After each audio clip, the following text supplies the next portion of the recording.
नमस्कार. अन्नपूर्णाच्या स्वयंपाकघरात तुमचं सगळ्यांचं मनपूर्वक स्वागत.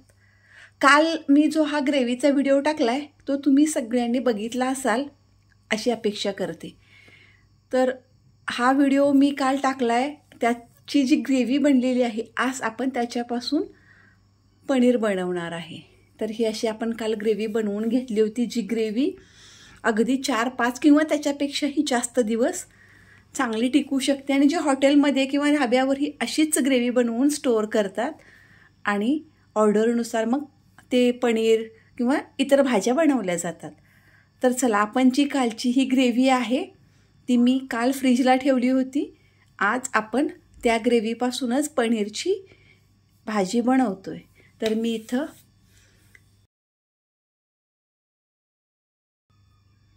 इथं मी गॅसवर कढई ठेवली आहे. याच्यात 1 चमचाभर मी तेल घेणार आहे. आणि बऱ्याच जणांचा प्रॉब्लेम असतो की पनीर भाजताना ते तुटतं किंवा करपतं.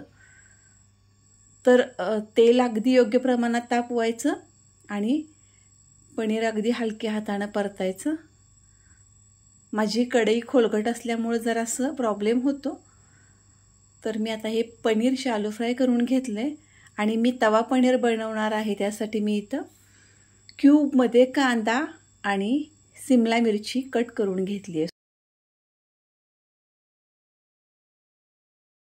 बीन्सच्या 2-3 शेंगा मी मोडून घेतल्यात. हे अगदी मऊ होईपर्यंत जरासं आपण परतून घ्यायचं तेलात. जास्त शिजवायचं नाही किंवा अगदी कच्चं नाही. थोडा कच्चापणा कमी झाला की मग काढून घ्यायचं. जे तेल उरलं होतं त्याच्यातच मी थोडं जिरं टाकलेत, अर्धा चमचा हळद टाकली आहे. आपण काल ग्रेव्ही चांगली शिजवून घेतली होती, त्यामुळं आज आपल्याला पनीरला जास्त तेल टाकण्याची अजिबात गरज नाही. तर चला, ही बघा तुम्ही, ही आपली स्टोअर केलेली ग्रेव्ही आहे आणि बघू शकता तुम्ही किती अगदी लाल मस्त दिसते. आणि झालं, हे फक्त आपण तेलात मिनिटभरासाठी परतून घ्यायचं, ते पण एकजीव व्हावं म्हणून. आता आपण याच्यात जितकं हवं तितकं गरम पाणी टाकायचं. आपल्याला जेवढी कन्सिस्टन्सी हवी आहे त्या पद्धतीनं आपण काल ग्रेव्हीत मीठ टाकलं नव्हतं, चवीपुरतं आता मीठ टाकले मी. तुम्हाला जर अजून तिखट हवं असेल तर तुम्ही आता चटणी यात ॲड करू शकता किंवा आपला काळा मसाला किंवा तुम्ही जे काही तिखट वापरता ते. हे बघा, मस्त वाटते ना ग्रेव्ही. अगदी खरंच सांगते, तुम्ही अशी ग्रेव्ही बनवून बघा आणि पनीर इतकं छान बनतं, तुम्ही हॉटेलचं पनीर विसरून जाल, इतकं सुंदर पनीर बनतं. आणि हे असं हलक्या हाताने आपण हे पनीर ग्रेव्हीत मिक्स करायचं आहे. आणि पनीर जास्त शिजवायचं नाही, ते जास्त शिजवले की चिवट होतं. हे असं एकदा परतून घ्यायचं. मिनिटभरासाठी आपण हे शिजू द्यायचं.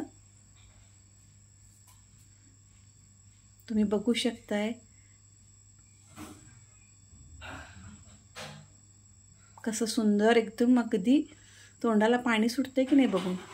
असं छान पनीर होतं. किंवा काजूची भाजी, तुम्ही कुठलीही भाजी करताना ती ग्रेव्ही वापरा आणि भाजी करून बघा आणि मला कमेंटमध्ये जरूर सांगा. जर तो कालचा व्हिडिओ बघितला नसेल तर मी डिस्क्रिप्शनमध्ये त्याची लिंक देते, तो बघून घ्या आणि त्या पद्धतीनेच ग्रेव्ही बनवून घ्या. थोडीशी इथं कोथिंबीर टाकायची आहे आपण. आणि अगदी बघितलं का 2 मिनिटात आपली पनीरची भाजी तयार झाली. आपला सगळा वेळ जातो तो ग्रेव्ही बनवण्यातच जातो आणि तीही घाईघाईत अजिबात चांगली शिजत नाही आणि त्यामुळं पनीरला चवही चांगली येत नाही. त्यामुळं जर सकाळी पनीर बनवायचं असेल तर संध्याकाळी अशी ग्रेव्ही बनवून ठेवा तुम्ही. हे बघा आपलं पनीर, वा मस्त. तर तुम्हाला पनीर कसं वाटलं मला कमेंटमध्ये जरूर सांगा आणि आपल्या चॅनलला सबस्क्राईब करायला विसरायचं नाही हां.